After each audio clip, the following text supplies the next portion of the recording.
السلام علیکم۔ آپ کو خبر دیتے ہیں سہدوکی سے، جہاں پر سہدوکی قبرستان کی جنازگاہ کی تعمیر جاری ہے اور اس تعمیر میں اب تک بنیادوں سے لے کر چھت پڑنے تک اور فرش ہونے تک تقریباً 35 لاکھ روپے خرچہ آ چکا ہے۔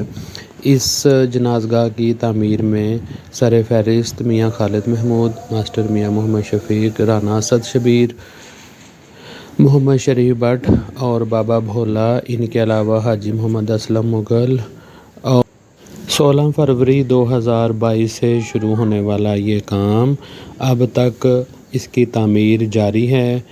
اس کی لمبائی 170 فٹ اور اس کی چوڑائی تقریباً 45 فٹ کے قریب ہے۔ السلام علیکم ورحمۃ اللہ وبرکاتہ۔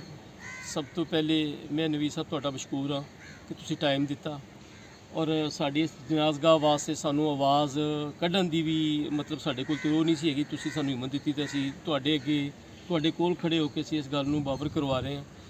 اے معاملہ جڑا ہے نوید بھائی، اسی تقریباً 34 تو 35 لاکھ روپیہ جڑا ہے نا دے تے اسی کٹھا کر کے یاراں دوستاں کولوں عزیز و اقارب کولوں کٹھا کر کے تے لاتا ہے اور اتوں تک اسی اس معاملے نوں پہنچا لیا۔ ہن اگے کم از کم 20 تو 25 لاکھ روپیہ جڑا سانوں رکوائے۔ میری یہ ریکویسٹ ہے تمام اہل دیو اگے اور مخیر حضرات جڑے نے سب سید لوگ جنہوں کہندے نے انہاں اگے بھی میری التجا ہے کہ تسی مہربانی فرما کے ساڈے نال تعاون کرو تاکہ اس کام نوں اسی یہ منزل جڑی اسی پوری کریے اور یہ جڑا معاملہ جڑا آدھ وچکار ہی لٹک گیا ہویا بھی انہوں اسی پورا کر سکیے۔ یہ تواڈے تعاون تو بغیر جڑا ممکن نہیں جی۔ تے میری یہ دوبارہ تو تواڈے گزارش ہے کہ تسی ساڈے نال تعاون کرو اور انشاءاللہ تواڈا دتا ہویا پیسہ جڑا ہے جدوں تک یہ قبرستان ہے، جدوں تک اتنے معاملات چل رہے ہیں، یہ انشاءاللہ کتے نہ کتے بولے گا اور اللہ دے حضور تانوں سرخرو بھی کرائے گا انشاءاللہ۔ Thank you very much.